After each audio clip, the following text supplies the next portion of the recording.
ဒီရက်မှာတော့ lucky coin နဲ့အများကြီးရမယ် price bet mission ဖြီးနည်းနဲ့အတယောက်ရှိလာတဲ့ The King of Fighter collaboration အကြောင်းကိုပြောပြပါမယ် The King of Fighter collaboration က price bet နဲ့ lucky spin ဆိုပြီးမှနှစ်ခုလာပါတယ် price bet မှာတော့ Arcane KO Purple Skin တော်တော်မိုက်တဲ့ weight combo emote တို့ပါလာပြီးတော့ level 16မှာတော့တော်လေးကိုလမ်းပြီးအထားကြတဲ့ let overload set level 22မှာတော့ Arcane Versus Glider နဲ့ level 25မှာတော့လူတိုင်းရင်းနှီးလောက်တဲ့ Iro Yagami set ကိုရမှာပါ lucky spin မှာတော့ My Shiranui set Nakuru set Blade Dancer set Nimbo Feline set တို့ပါလာပါတယ်တိရမှာတစ်ခုကဒီ M16 A4 skin ကအကန့်မဟုတ်ပါဘူးဒီတော့ price bet မွေထိုင်းတာမှာ lucky coin နဲ့အများကြီးရမယ် price bet mission ဖြီးနည်းပြပါမယ် mission တွေထက်က activity mission ကိုပြောရမယ်ဆိုရင်တဲတစ်ချိန်လုံးနဲ့ game ထဲကို25ရက်အတိဝင်မယ် classic ပွဲထဲမှာအချိန်1900မိနစ်ကစားလိုက်ရင်တော့ activity mission အားလုံးပြီးပါတယ်ဒီတော့ challenge mission ကိုသွားပါမယ် give 2 like to teammate ကနေ give 15 like to teammate ဆိုတဲ့ mission ကတော့ game ပွဲဆော့ပြီးလို့ကိုယ့်အဖွဲ့သားတွေကို like 15ခါပေးလိုက်ရင် mission အားလုံးပြီးပါတယ် restore 100 hack ကနေ restore 1000 hack in classic mode ဆိုတဲ့ mission ကတော့ classic ပွဲတွေမှာသွေးကို1000 point ဖို့ဖြစ်လာနေရပါပြီ complete 2 man wave fan ကနေ complete 15 man wave fan ဆိုတဲ့ mission ကတော့တကယ်ချင်းနဲ့ classic ပွဲသို့မဟုတ် tutorial ကို15ပွဲပြီးအောင်ဆော့လိုက်တာနဲ့ရပါတယ် eliminate enemy from 100 meter away 2 time ကနေ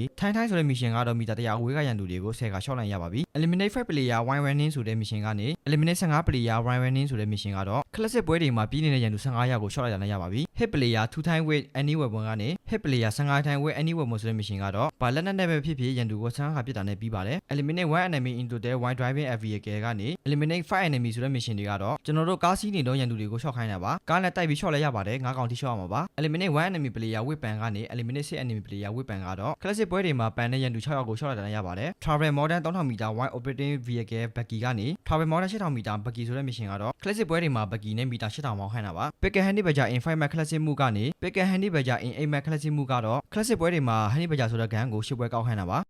ကဲဒီတော့ကျွန်တော် extra mission ကိုဆက်ပြီးပြောရမယ် extra mission ထဲက eliminate one enemy player with M16 info inventory or classic mode ဆိုတဲ့ mission 3ခုကကြတော့ကျွန်တော်တို့ classic mode တို့ inventory မှာ M16 info နဲ့9កောင် short line ရပါပြီဒီတော့နောက်တစ်ခုအနေနဲ့ finish top time in squad ဆိုတဲ့ဟာလေးကတော့ဒီ mission 3ခုကတော့ကျွန်တော်တို့ squad နဲ့ဆော့ပြီးမှကျွန်တော်တို့1 to 10 10ပွဲဝင်လိုက်ရပါပြီဒီ game another popularity ဆိုတာကတော့ကျွန်တော်တို့တငယ်ချင်းတွေကိုကျွန်တော်တို့စီကို popularity point 1000ပေးခိုင်းရပါပြီ popularity point ဆိုတာဘာလဲဆိုတော့ဒီဟာလေးတွေပါ popularity point ကတော့မလို့ဒီထက်ကဒီမီတောက်ထဲကပေါ့ဒီမီတောက်ထဲကဒီဟာလေးတွေပါဒီဟာလေးတွေခိခိုင်းရင်ကျွန်တော်တို့ရပါပြီအဲ့တော့ဘယ်ပါ price bet ပြန်တော့မယ်ပြီးတော့ဒီ complete 2 match in any move from Friday to Sunday ကတော့တောက်ကြနေ့ကနေတနင်္ဂနွေနေ့ထိပေါ့တောက်ကြနေ့ကနေတနင်္ဂနွေနေ့အတွင်းမှာကျွန်တော်တို့ဘာပွဲပဲဖြစ်ဖြစ်15ပွဲဆော့နိုင်ရပါပြီဒီ DH6 damage in arena move ဆိုတာတော့ကျွန်တော်တို့ TDM ပွဲတွေမှာ2ပွဲလောက်ဆော့လိုက်နေရပါတယ် damage 2400ပေးခိုင်းတာပါပြီးတော့ rescue teammate in classic move ဆိုတော့ကျွန်တော်တငယ်ချင်းတော့နေတဲ့တငယ်ချင်းတွေကို15ခါကယ်လိုက်တာနဲ့ဒီ mission တွေအားလုံးပြီးပါတယ်ပြီးတော့ execute teammate in material ဆိုတာကတော့ material ဆိုတာကဒီကျွန်တော်တို့ဒီ classic ပွဲမဟုတ်ဘဲနဲ့ unrun ထဲဝင်မယ်ဝင်ပြီးတော့လည်းဒီ material လေးကိုရွေးပြီးတာနဲ့ဒီပွဲကိုပြောတာပါဒီ material ပွဲကိုပြောတာပါဒီ material ပွဲကိုတငယ်ချင်းနဲ့ပွဲပြီးအောင်ဆော့ခိုင်းတာပါပွဲပြီးအောင်ဆော့ခိုင်းတာပါဆိုတော့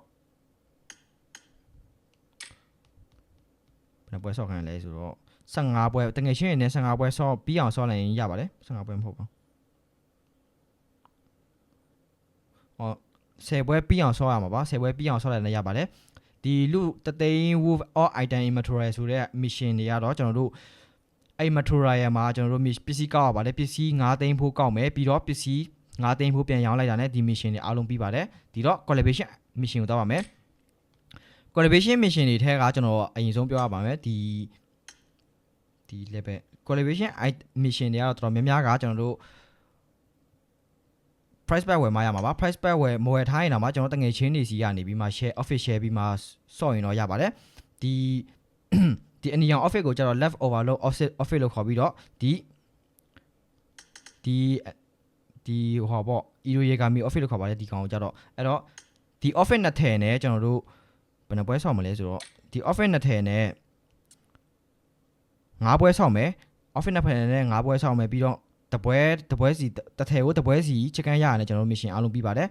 ဒီ gift ကကျတော့ဒီ gift ပေးခိုင်းတာပါကျွန်တော်အစွမ်း popularity ပါပဲအဲ့ဒီကောင်ကလည်းဒီကပဲရနိုင်ချေများပါတယ်ဒီကနေဒီ gift ပါဒီ gift ကိုမတူညီတဲ့တကယ်ချင်း3ယောက်ကို3ခုပေးလိုက်မယ်ပြီးတော့ဒီ gift ကိုလည်းမတူညီတဲ့တကယ်ချင်း3ယောက်ကို3ခုပေးလိုက်ရင် mission အားလုံးပြီးပါတယ်ဒီတော့နောက်ဗီဒီယိုမှာတွေ့ကြပါမယ်